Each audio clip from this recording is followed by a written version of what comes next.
The following is a special presentation of Tony Kurre Radio.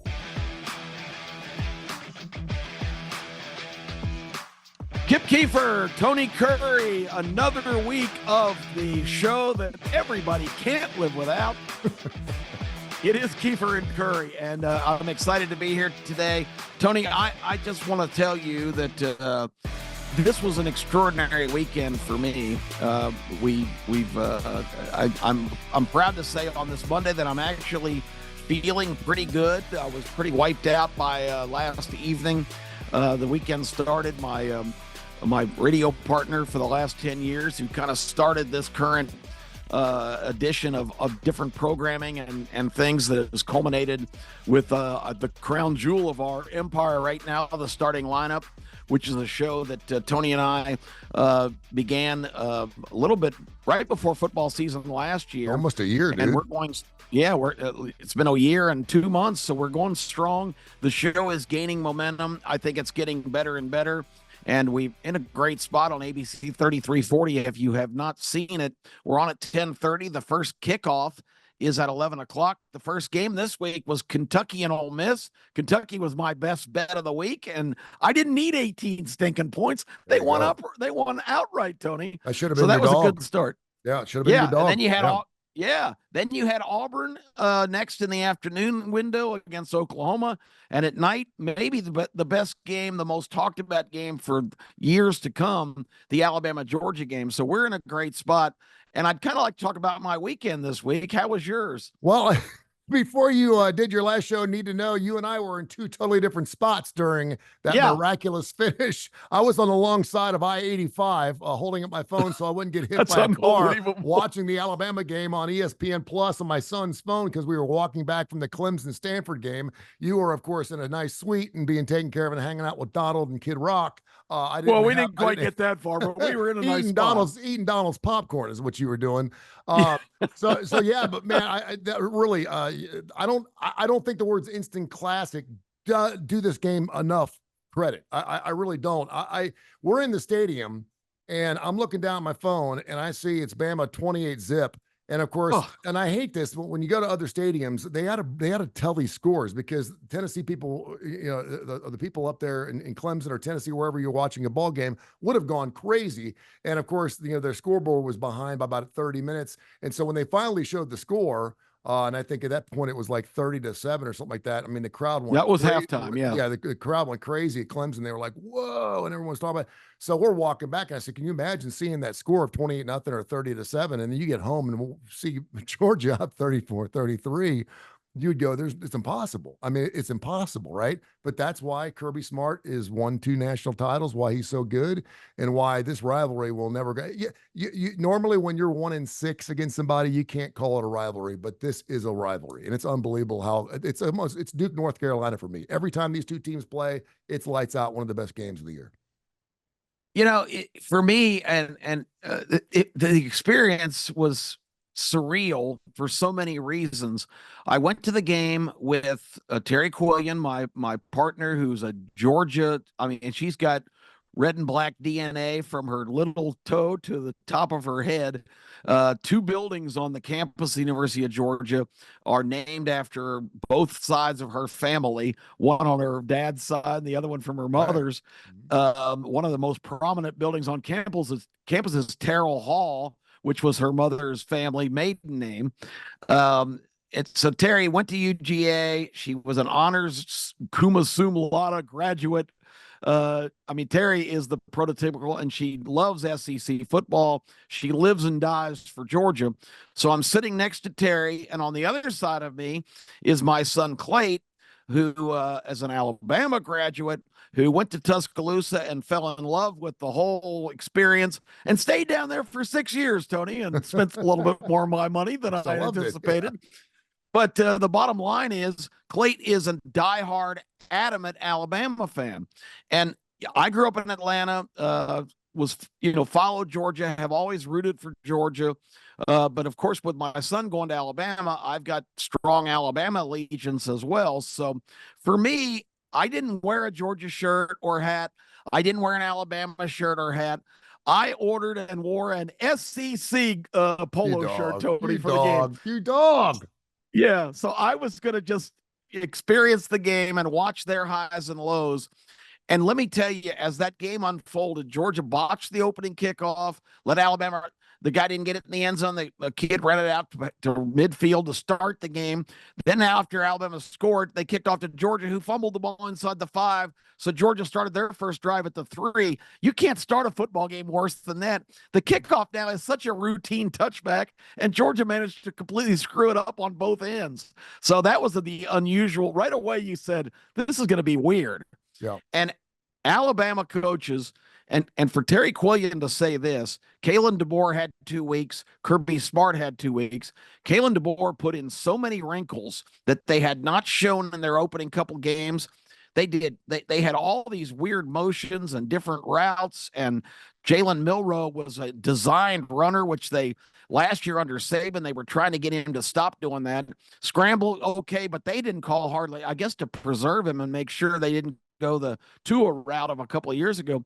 Jalen Milroe on the first couple drives was a devastating ball carrier, designed runs. I mean, he just and Georgia just wasn't prepared for that. They were wanting to keep him in the pocket, and before they could blink, he was around the corner.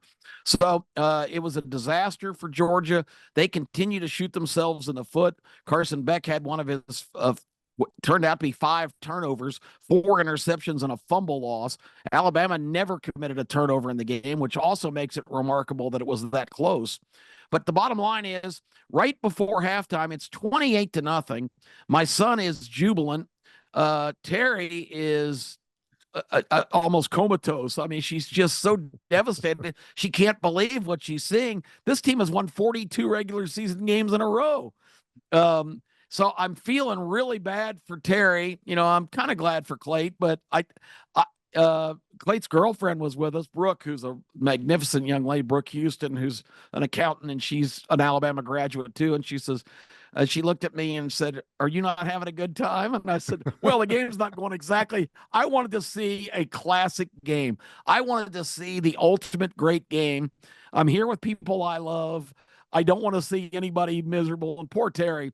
But Tony, it was such an amazing thing because before the game, some people had stopped her and said, "You're that girl on TV."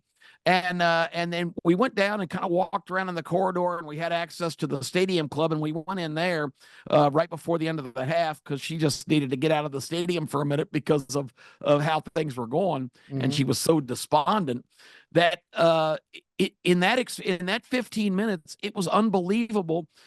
Just for us having a conversation, people recognized her voice, people recognized her image. She had literally a line of people. One guy came up and goes, "I know you're somebody. You're the girl on the radio." She does have a look. I mean, she dresses a certain way. She she's hard to miss only because she's soaking wet, about 82 pounds. But she's very she's attractive. She wears really cool looking clothes. And so when you see her, she looks like someone special. And she is. She is. Yeah, and so it was amazing. One guy actually said, "You're the girl on the radio with Kip." She goes, "Yes, I am, and this is Kip." And that's Kip. And he's like, so anyway, he's moving you out of the way. So bottom line is, by halftime being over, it's 30-7, but Terry's on top of the world. No doubt. She's transformed to want to jump off of a bridge, which you could have done, by the way, on Saturday night. Yeah. You had the opportunity. I'm glad you stayed the earthbound. But the bottom line is, so by the time we go back up for the third quarter, and I've tried to pump her up and say, well, years ago, the Houston Oilers led the Buffalo Bills 34-0 at halftime, and they came back and won 35-34 when it was all said and done. I said, so it has happened. And, I'm just trying to console her. Georgia goes right down, scores, goes for 2. It's 30-15. Then nothing really happens, Tony, for the rest of the third quarter. And in the fourth quarter, all hell breaks loose. Alabama can't cover anybody. Georgia burns them time after time. And Alabama is being stopped now. Next thing you know, I said, gosh, one more score, Terry. They're within 5 points. Georgia scores, 3 and out for Alabama. Georgia gets the ball. One play, a pass to Dylan Bell. He goes to the house, and Georgia's ahead 34-33.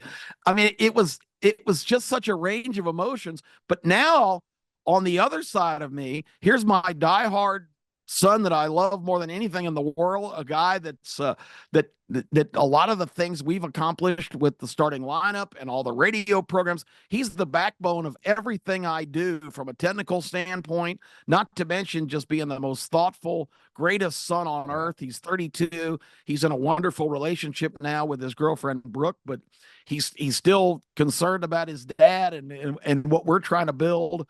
And has a full-time job, and he's a remarkable kid. And now I look over, and my emotions completely swung to, oh my God, I can't be. I'm happy for Terry, and I'm happy for me because I'm more of a Georgia fan just from my lifetime. Although I was kind of indifferent. Either I just wanted to see a great game.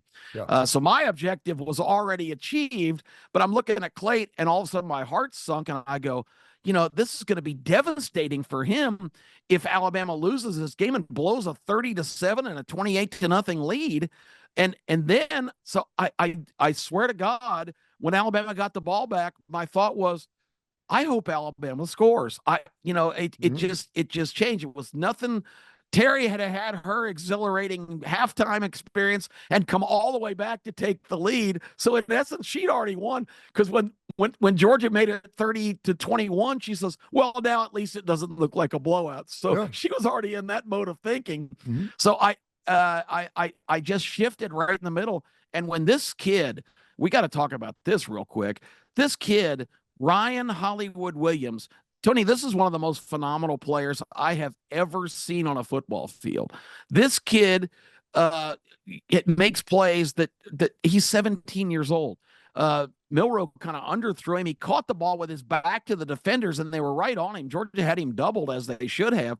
But he's one of these people that as he was coming down with securing the catch, he already had in mind what he was going to do to escape these guys. The move he made to cut in the middle, like a ballet dancer. And then he's got the speed. I mean, this is, people are trying to compare him to people. Tony, I've been watching football for 50-something years. And let me tell you, I've never seen a kid with this skill set. And he's 17. Do you realize if he continues to do this, that at the Heisman Trophy ceremony, he doesn't turn 18 till February, they might hand a 17-year-old the Heisman Trophy. Crazy. I was sitting there with him, and I mentioned the fact that we were watching on a cell phone while I was crossing a bridge off the interstate. And we got back to my son's condo, the room, and I said, he turns 20 in a couple of weeks. I said, can you imagine 2 years ago you being this kid, catching that ball in front of 100,000 screaming fans at Bryant-Denny, you're being adored by it? I said, can you imagine? I said, look at you. I'm still telling you to wipe crap off your tip of your nose because you just got whipped cream off. I said, this 17-year-old is the toast of the town right now. It's unbelievable. I've got to ask you this, though, and I'm glad you didn't go any further, because we are in radio. In this particular case, we're on the YouTube channel, so you can actually see my reaction. You see Kip's reaction. Take me through the minute and a half of Georgia taking the lead, and then 13 seconds later, losing the lead on a 75-yarder, because we were crossing the bridge and my son said, they just scored. And I said, who? And he's like, Alabama. I said, it's impossible. They haven't kicked off yet. He said, no, they just kicked off. They just got to pass. And I was like, oh, okay. And there was trucks going by. But from one side, I mean, just jubilant elation to the jaws of defeat on one side. And then it just probably passed on your lap right in front of you. I'm literally sitting between both swings of emotion. So it was and I hope people can appreciate this, because when Georgia scored on the very first play, Carson Beck to Dylan Bell, who outran the Alabama defense there, and Georgia scored, there was about 3 minutes and 14 seconds left in the game. And I looked at Terry, and she was jubilant, of course. And I said to her, the only problem is they've left Alabama way too much time. And Clayton heard me say that and said, we haven't done, and I'll say, quote what he said, we haven't done shit in the second half. They had. He was already, giving up. And that's when it hit me. I didn't want my son to live with the remembrance of blowing this massive lead on the biggest stage possible in front of the president and 100,000 Alabama fans. Now, I will give Alabama fans a huge credit here. A lot of fan bases would have been despondent, and they revved up the noise even more because they've seen this team enough where they knew with 3 minutes left in the game they weren't dead. So I told Terry, I said, Georgia scored too quick. The very next play, Ryan Williams takes it to the house. They scored too quick too. Yeah, I looked at Terry again and I said, I said, Georgia's got 2 minutes and 40 seconds. They got plenty of time. And I looked at Clayton and said, Alabama scored too quick. So it turned out, of course, Georgia drove right down into the red zone, and the interception by one of the freshman corners that they had kind of picked on the whole game. He made a phenomenal play. And I thought that was a great play call, by the way, too. I think they should have gone for the throat, and I think it was great. And he was open. I mean, it was just a great if play. Beck throws it 3 feet higher, it's a touchdown, and Georgia great wins. Play. So the game was it was an instant classic, like you said. But what a range of emotions. And for me, it was such a family kind of feel because so many people were talking about us, about our show, and how relatable we are, and how, I mean, we felt like we were surrounded by family members, people, and you don't really realize how much impact you have until you get in a situation like that. I mean, we go every week and do our show. Terry and I were on the air from 8 to 10 on Saturday. Of course, we had the starting lineup at 10:30. We got down to Tuscaloosa. And another personal relationship I wanted to mention, you've met DJ K-Dub, who's been a long time really prominent sports talk show caller in Alabama. He was the president of the Sons of Saban organization. Oh. He and all his friends have a huge tailgate. K-Dub went to his 99th consecutive Alabama game on Saturday night. But Terry had tickets and was invited to a big Georgia tailgate party.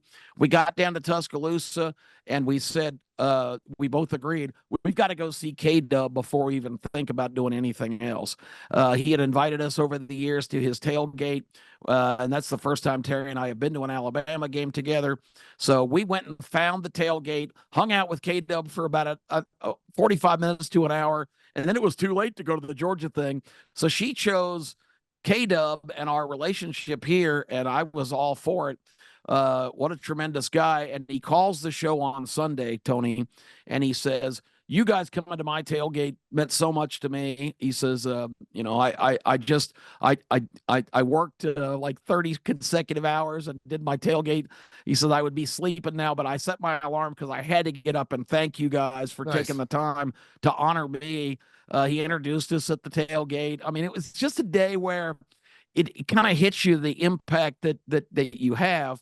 And here's the real topper, Tony, for yesterday. We were I got home at 2:05 a.m. on Sunday morning and had to be on the air at Jocks at 9. So that wasn't a whole lot of sleep. I drug my way in there. I sounded like Jeremiah the bullfrog. For the first half hour of the show, I had no voice. Late in the show, after K-Dub called, Terry says, we've got a VIP of all VIP caller on the line. It wasn't Donald Trump, but it was better than Donald Trump because my son, Clayton Keefer, called the show. Clayton is not a public guy. Clayton, unlike me and my oldest son, Case, who never met a microphone we didn't like and want to talk about and write about sports all the time. Clayton is kind of a behind-the-scenes technical genius, as we've talked about. Clayton calls the show and said, I just wanted to call and tell everybody that my dad stepped up for all of us and provided the most special night that we're always going to remember. He said, we're going to be able to say we were at the greatest game, that we had luxury seating, we had club access. He said it was just the most amazing experience. And I mean, I'm tearing up again right now talking to you about this. He says this on the radio.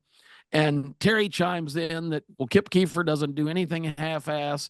If he says he's going to come through with something, he does it, and it's times 10. Tony, it was the most gratifying moment I think I've ever had for my son Clay to call and do that and acknowledge me that way. It's the first time on air in my career that I've ever been choked up and couldn't say anything. That's That's beautiful. And thank you for sharing that story with us. That's fantastic. And I Yeah, know how much I'm I know. tearing up now. No, I know how much your boys mean to you, and it's certainly well deserved. And just by doing this show with you, you and I have both talked about our families a lot. Thank goodness we have sons that love love football as much And as what a we do. and we got to give Tony Curry a plug here. What a dad you are! Well, On the night of the biggest game of the year, your son is at Clemson. Hey, come up and watch Clemson Stanford. yeah. Okay, I was that doing. sounds Listen, I played in a golf tournament for Striker Strong on Friday, which by the right. way was great, and we had over 500 golfers out at Bent Brook. It was just a fantastic thing. I ended up playing with Mick Gillespie and Jacob Coker, and we had a great time. And so all I wanted to do, we get done at 2 o'clock in the afternoon. All I wanted to do is go hit the couch, and I was looking at the radar, and I was praying that that hurricane was just dropping a buttload of rain over my track. And I was like, so I called Mickey Ferguson up at Fox 6. I said, tell me that the weather's really nasty on the way to Columbia or to South Carolina. He said, no, actually, it's really clear. If you leave right now, you can make it up there with no rain. I was like, and I knew so I called my son, listen, so I said, I'm on the way, dude. I said, I'm going to be good to go. And so, and I didn't even share this with you. So 40% of that area of the country is without power. And so I'm calling hotels. Well, it's hard to get a hotel in Clemson, South Carolina, regardless of what the situation is on a Saturday, especially when on the game teams are down. day. So I could not find a hotel. One of the reasons they weren't answering the phones is because there was no power. So I leave the house, and about an hour into my trip, I said, I better put this thing into GPS. I had booked a hotel in Greenville, Alabama, instead of Greenville, South Carolina. Oh, nice. So I'm already on the wrong road. I'm going 65. I'm like, remember going 65 south to get to South Carolina. What the hell? And I thought, this can't be right. And so I'm already an hour in the wrong direction. And I'm like, you dumbass. On your way to Greenville, Alabama. So then I had to call Jones golf course there. So I found me a Red Roof Inn in Greenville somewhere, and I got on the phone, and I made a beeline. It took me 6 hours to get there, and I got there and had a great time. But yeah, I was thinking about you the entire night because I knew, well, you're a great dad too. I knew this was really special for you, and I knew that you really love to take care of your family. You're a great family guy and a great father, and I just wish I was your son. Yeah, I would love to be your boy. If you want to adopt Tony Curry, you can. I'd be loving to live in your basement, and you take me to all these wonderful events. Here's the message. At this stage of life, for me, and my sons are a lot older than your kids are still teenagers. And that's amazing. Mm-hmm. I would love to go back and live that experience again. My sons are both in their 30s now. And for me at this stage, the best thing I can do to utilize my time that I have left is to create as many extraordinary moments for the people I love that I can. Yep. And that can be a tiny gesture, that can be a grandiose gesture. And I know you're built the same way. And I think if anything else comes out of our broadcast today is think in terms of that. It's not so much selfless because I get to go too. Yeah. Sure. But on the other hand, I told you the story last year of taking my little grandson to his first hockey game, and I just went crazy and bought seats right in the first row, right on the glass, right on the ice. And he was at 3 years old. This kid never stood still in his life. He was mesmerized. Guys were slamming into the boards in front of him. They were, you could reach out through the plexiglass and you're literally 6 inches from the side of the guy's head. I mean, and he loved it. And now he's just such a hockey fanatic. It's those little things, and yeah, okay, it costs some money, but at the end of the day, what difference does it make? Make it happen, make memories, make things that are going to be things that people talk about and remember all their lives. And there's nothing better in life right now than to deliver a perfect experience for people you love. 5 years ago, I sat around a table outside in Westchester, Ohio. I was sitting with my 2 brothers and my sister and my father. My father was sitting down to let us know that his cancer had come back and then he was going to be gone in about 3 months. Ugh. And he said, here's how we're going to do this. And I said, what's that, Dad? And he says, first of all, we're going to go on trips. He said, I'm taking you and your son to Las Vegas. We go to Vegas, every year. We're going to do our Vegas trip. And he said, and then he looked at my sister and my other brother who aren't Vegas fans. And he said, I'm going to take you down to Kentucky. We're going to go on Bourbon Road because my sister loves bourbon. And he was going to do something special with my oldest brother. And, I said, Dad, and of course we're sitting there just boo-hooing. And I said, it's a real shame that, it takes something like cancer for us to have to plan these trips. He said, son, we've been doing this for 15 years. And I said, oh, yeah, that's right. We have been going to Vegas together for 15 years. And he goes, yeah, this is just another trip we're going on. And I Because you had started mentioned that Taylor Hicks experience with your dad. That was yeah. awesome. And I started laughing. I was like, you're right, Dad. He said, yeah, we've done plenty together. No, but the point being is he created these wonderful memories for me. And yeah, you go to your wife and you tell her that you ain't allowed to go to Vegas with your dad. Good luck with that. She's going to let you go Yeah. every single time. Start going with your family. She'll let you go every time. You can say, you're sorry later. But no, to have those memories with my father and for the memories that you're creating for your sons and hopefully I'm doing with mine. You're right. I'll go back to work and thank goodness I've got good friends who take care of me and have helped me and supported me along the way so I can do things like that with my boys. I do want to let you go here in just a second, but I wanted to mention two things. First of all, Jalen Milroe, Heisman Trophy winner. Right now, he's got to be the leader. He needs to cut off the part of the statue and hand it to Ryan Williams, who's making Jalen look. But Jalen Milroe was the most dominant player at the start of that game that I'd seen in a long time. So between both those guys, Williams made the game-breaking play, but Jalen Milroe, Kalen DeBoer understands that this guy is a unique skill set. Not to throw Tommy Rees or Nick Saban, of course, under the bus, but I think they were trying to make him a little bit more of a conventional quarterback, and with a unbelievable, unlimited talent that he has, that's doing him a disservice. You've got to let him play his total game, and he was Milroe unleashed on those first couple of drives on Saturday night. And in big games, to have that weapon on top of everything else that you have, because the Alabama defense, despite the fact that everybody has tried to convince themselves that they're an elite unit, I think they've got vulnerability, as Georgia finally figured out in the second half. But this is an elite couple of skill players, and the offensive line played pretty well to let them kind of do what they wanted to do most of the game. So, yes, right now, Jalen Milroe would be the runaway winner. All right, and your final question, and let's remember Coach Norrell just came off an undefeated season at FSU.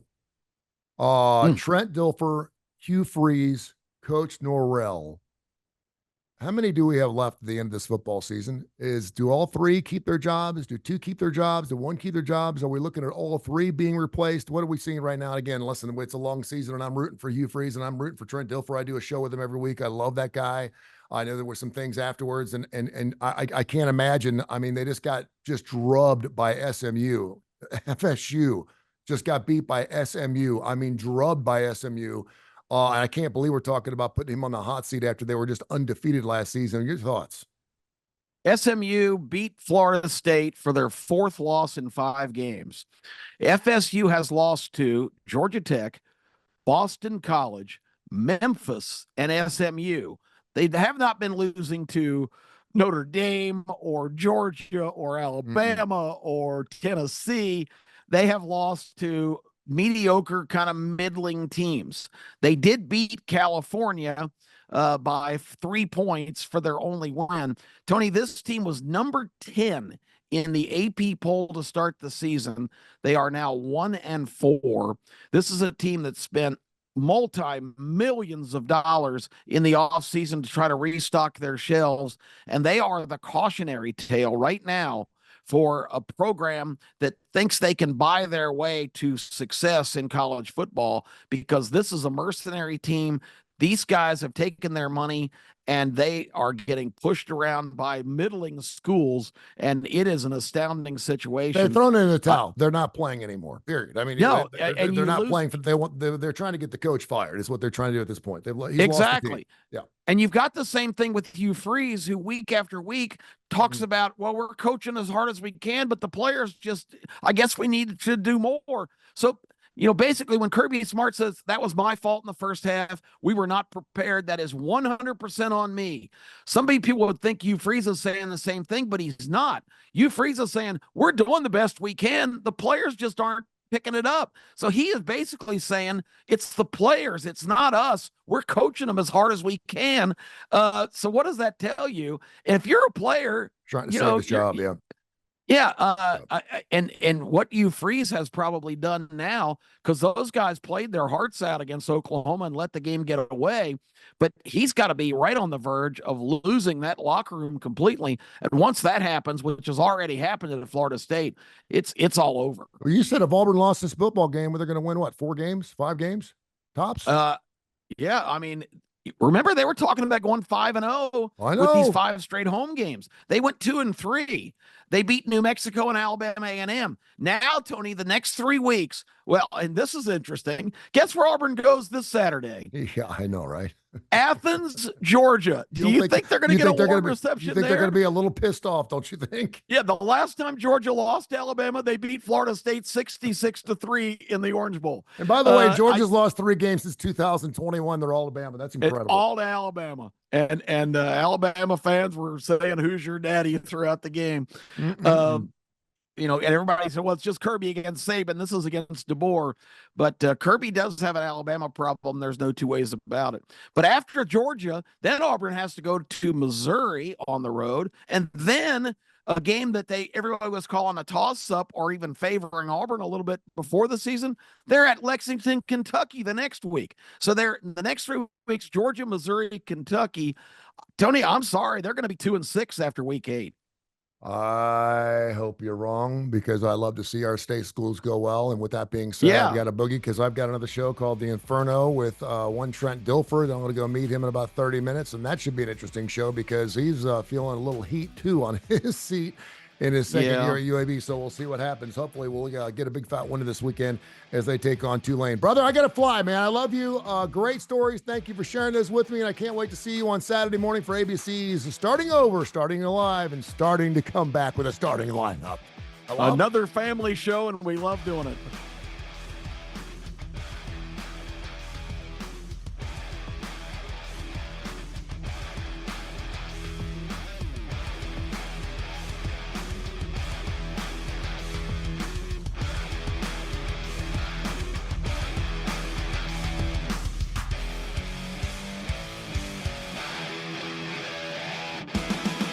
This has been a special presentation of Tony Curry Radio.